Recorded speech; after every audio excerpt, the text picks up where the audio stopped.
"I want nothing now that I have you," said the old man. "Yet," stammered Dante, wiping the perspiration from his bow, "yet I gave you 200 francs when I left 3 months ago." Yes, Edmond, that is true, but you forgot at that time a little debt to our neighbor Caderousse. He reminded me of it, telling me if I did not pay for you, he would be paid by Monsieur Morel, and so, you see, lest he might do you an injury—" "Well, why, I paid him." "But," cried Dante, "it was 140 francs I owed Caderousse." "Yes," stammered the old man.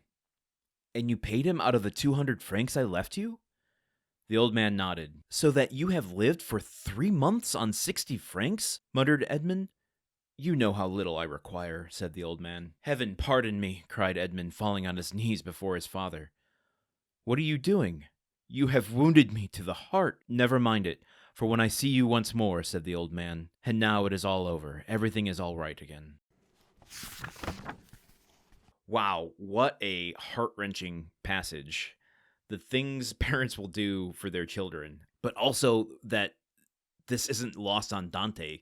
Like, everything his father is doing for him, and, like, they just want to take care of each other. Dante is making sure his father is well provided for while he's left, but then his father is trying to make sure that he doesn't receive any issues at work because of Morel having to pay off the debt, and like what would that do to his like position on the boat and in the hierarchy? Like, would he have been made captain if he owed Morel money? Would there be interest on it? Would they be put further into debt? Like, this is a sacrifice that his dad is doing. Living on 60 francs again, we went over the money thing last week. I don't understand how money works, so I'm not going to pretend like I understand what 60 francs is. I'm just going to take this face value that's not much to live on for 3 months.